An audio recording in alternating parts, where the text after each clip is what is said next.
AI, Geopolitics, Licensing, and the Labor Question. Anthropic's CEO Dario Amodei and Google DeepMind's Demis Hassabis showed up at the G7 this week to pitch a US-led AI coalition.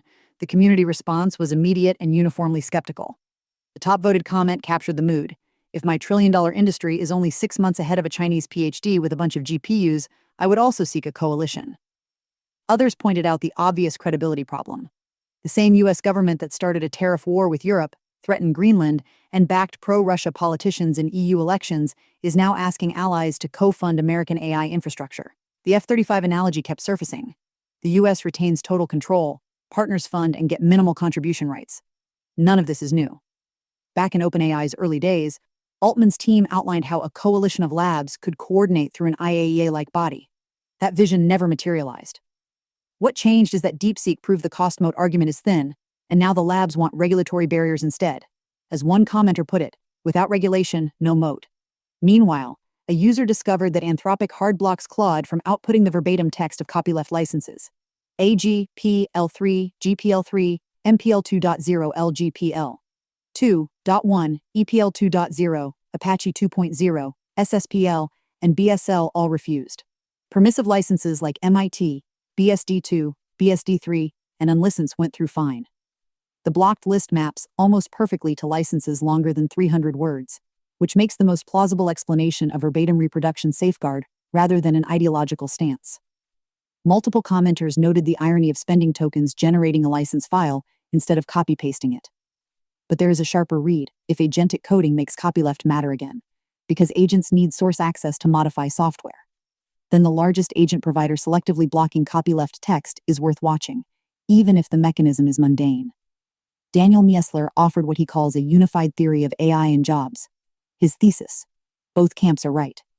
Lots of jobs will vanish, lots will appear, but the new employability bar will be dramatically higher, producing a K-shaped split between those who adapt and those who do not. He frames this as escape velocity, a binary threshold, not a gradient. The list of thriving via struggling traits reads more like a self-help manifesto than labor economics curiosity good. Netflix bad, and it conveniently sidesteps structural questions about who gets access to retraining. But the K-shaped framing itself has legs. We have tracked this since edition 234, when Microsoft/ACM research showed AI creating seniority-biased technological change, amplifying experienced engineers while dragging down juniors. Miessler's contribution is packaging the split as a personal optimization problem. Whether that framing helps or merely flatters the already thriving is the question he does not answer. Local AI, the hardware arms race continues. The 4X RTX 5060 T-build saga continues. One builder assembled a quad-card rig on an MSI MiG Z890 UniFi-X board using M2 to PCIe adapters to slot 2 extra GPUs via PCIe 5.0 X4 CPU lanes. Memory overclocking hit plus 6000 MT/S on most cards.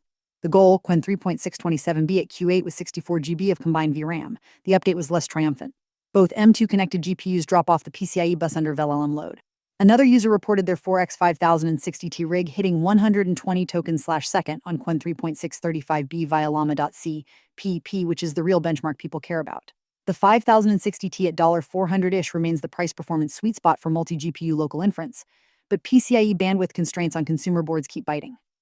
On the Mac side, Antires's DS4 engine now runs DeepSeek 4 Flash on an M3 Max with 96 GB unified memory via SSD streaming. Performance: 11 to 13 tokens/second generation, 3 to 5 second time to first token after warm cache. The catch is prefill. 36K tokens takes 2.5 minutes, which kills any agentic coding loop or context rebuilds between tool calls. One user's workaround: pair DS4 Flash with a smaller model for the file reading step.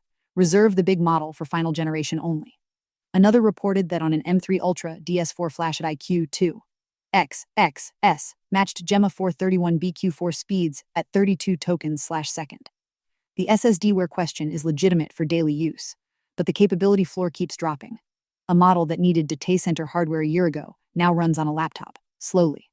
The Anthropic service interruption this week catalyzed a builder who had been expecting exactly this moment.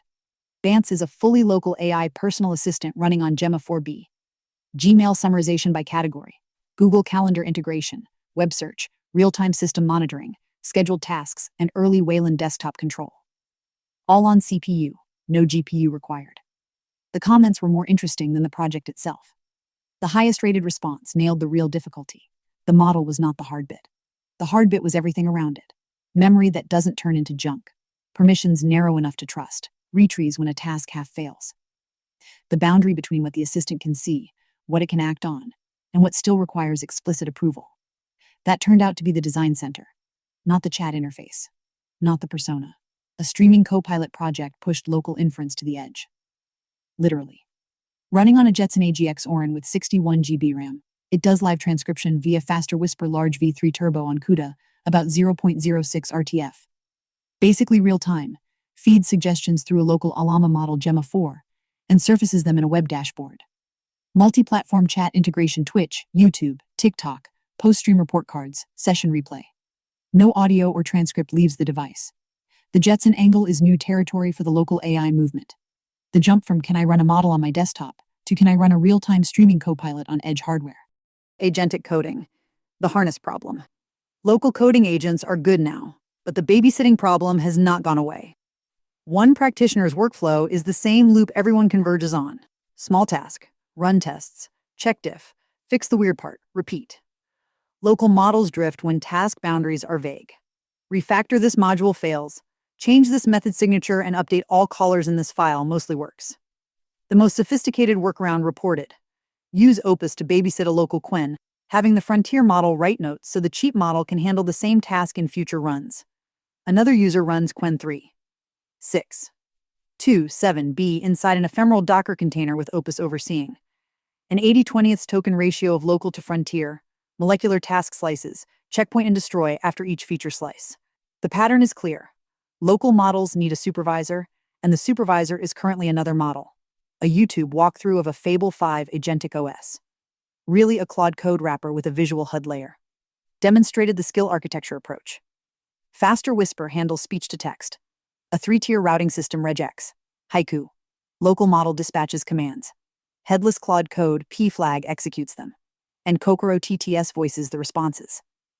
The key insight is not the Fable 5 branding. The system does not require Fable 5 and mostly runs on Opus/Sonnet. It is the skill backbone. Every manual workflow becomes a reusable skill with a button. Obsidian integration provides persistent knowledge. The $200/month API credits coming for headless mode will lower the barrier, but the architecture pattern matters more than the specific implementation. The editorial framing that pulls all of this together came from a video essay arguing that agent maintenance is the real story of 2026. The central example. Vercel improved its sales agent by removing 80% of its tools. 4 principles emerged. First, agents break when models get better. A harness tuned for a weak model becomes a drag on a stronger one. Second, agents inherit organizational crud, stale wikis, outdated processes, drifted definitions. Third, the big labs bet on the harness flywheel. Better models help build better harnesses, which make agents more useful, which justify better models. Fourth, the question everyone needs to answer is, what is my harness? Stewart Brand's maintenance of everything provided the frame. Agents are more like sailboats than apps. You do not launch them once. The weather changes, the lines loosen, salt gets into everything. 5 checks. Sources, are they current? Reach permission still right? Job definition, has it silently changed? Proof trails, can a human verify? And value, does anyone read the output? On the tooling side, OpenClaw published a shared agent skills repository. Canonical skill.md workflows for review closeout, remote validation, session transcripts and task handoff, installable via symlinks into Claude Code or Codex skill directories. The goal: write a workflow once, reuse everywhere, stop hand copying skill.md files across repos.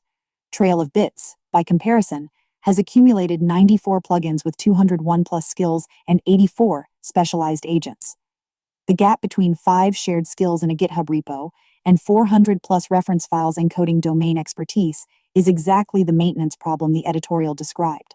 The Agentic Resource Discovery ARD specification, developed by contributors from Microsoft, Google, GoDaddy, and Hugging Face, addresses the layer beneath skills. How do agents find tools and capabilities at runtime instead of needing them pre-installed? ARD defines a static manifest format AICatalog.json at a well-known URL and a dynamic registry REST API. Hugging Face shipped a reference implementation over their hub, wrapping existing spaces search into ARD catalog entries for skills MCP servers, and raw space metadata. The verify step matters most. Discovery without publisher verification just industrializes trusting strangers. The AV Curator repo from Henlevera represents the other end of the spectrum. A single-purpose agent tool for audiovisual content curation, the kind of narrow utility that ARD registries are designed to surface. Open models and community power. VibeThinker 3B is reportedly crushing MathQA benchmarks at levels typically associated with 30B parameter models. The community reaction was appropriately split. The impressed camp noted the chain of thought quality. What's impressive isn't that it solved them, it's that it had a coherent chain in solving them and didn't just throw stuff at the wall. The skeptics countered. A 3B crushing MathQA is narrow RL on that task shape, not general smarts. Both are right. The floor for specialized math performance keeps dropping. From Pacor's 8B beating GPT-5 on HMMT2.5 in December to 3B now. But no tool calling means no agentic coding, which limits the practical surface area. Reasoning ability compresses better than world knowledge. That is a real finding, even if the model is a sharp comb with few teeth. A local Lanai thread proposed building a community model via branch train stitch. Distribute a prototype dense model to volunteers. Each trains on their own hardware for a narrow domain. Then organizers stitch the submodels into a large MOE. The logistics are non-trivial. Sabotage detection requires non-uniform utilization in the router. Final healing and RL need full model VRAM H200 class rigs, and the data recipe is the hardest unsolved piece. But the architecture is sound.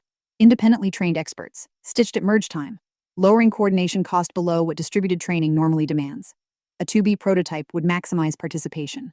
A 7B prototype would produce a better final model but limit contributors to 32 GB VRAM and above. Whether the community actually executes is TBD, but the technical path is real. Bartowski dropped GGUF quantizations of Cohere's Command A+, making the enterprise RAG-optimized model available for local inference. Early reports were mixed. Some users hit incoherent outputs and infinite thinking loops, suggesting llama.cp template support may not be fully baked. At 25B active parameters in an MOE configuration, the speed-quality trade-off is aggressive. The 128 GB unified RAM crowd still cannot fit it comfortably. The quantization pipeline grinds on. Everything gets GGUF'd eventually, but surviving quantization well remains model-dependent. NVIDIA published Nemotron Labs Diffusion 14B on Hugging Face, their entry into diffusion-based language modeling. At 14B parameters, this is substantially larger than prior attempts like Tencent's vLLM 8B, which we last covered with skepticism in December 2025. Whether NVIDIA's engineering muscle changes the viability picture for diffusion-based text generation remains to be seen from independent benchmarks. Supply chain security meets LLM power defense. NPM v12 is shipping with post-install scripts disabled by default. This is genuinely significant. The Shai-Hulud worm has been rampaging the NPM ecosystem since late 2025, propagating via transitive post-install scripts that steal AWS, GCP, and Azure tokens, then use compromised NPM credentials to publish more malicious packages. The attack vector is brutally simple. You run npm install Axios, and if any package in the entire dependency tree has a malicious post-install script, it executes on your machine. 3 new defaults address this.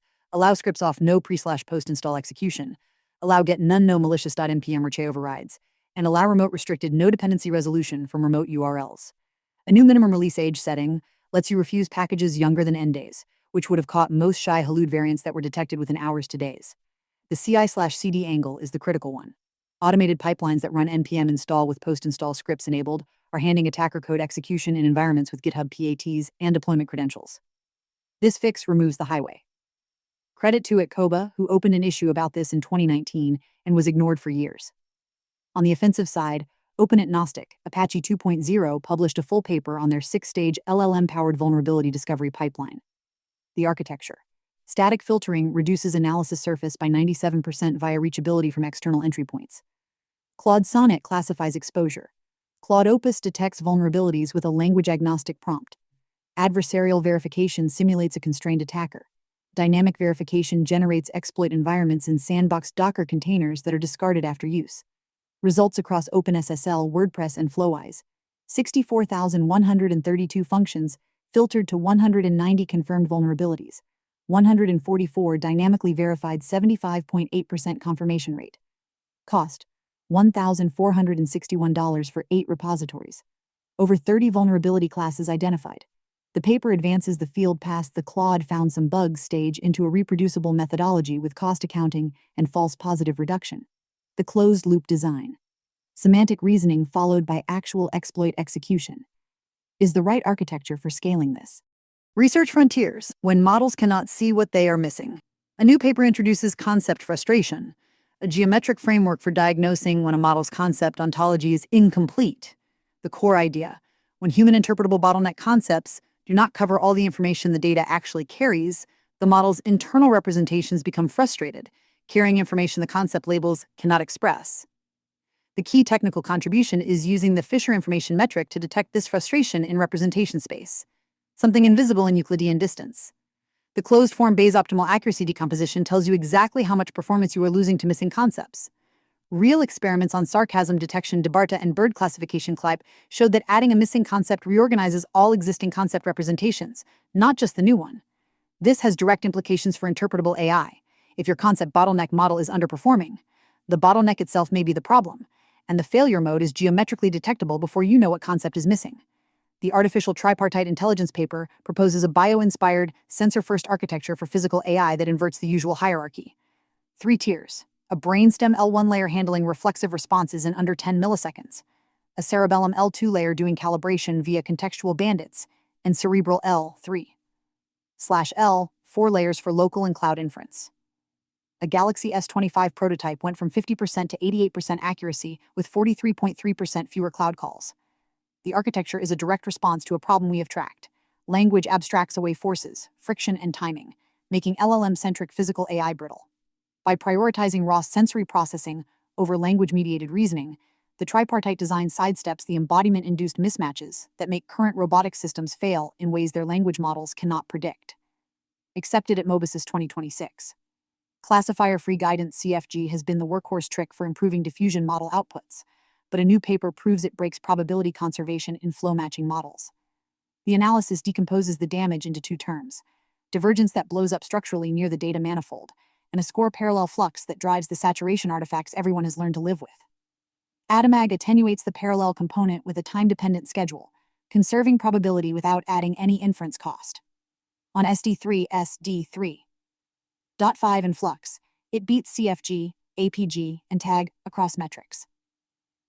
Human evaluation: 60% preferred over standard CFG. The practical implication is immediate. If you are generating images with flow-matching models and tolerating saturation artifacts as the cost of guidance, there is now a zero-cost fix with a theoretical justification for why it works.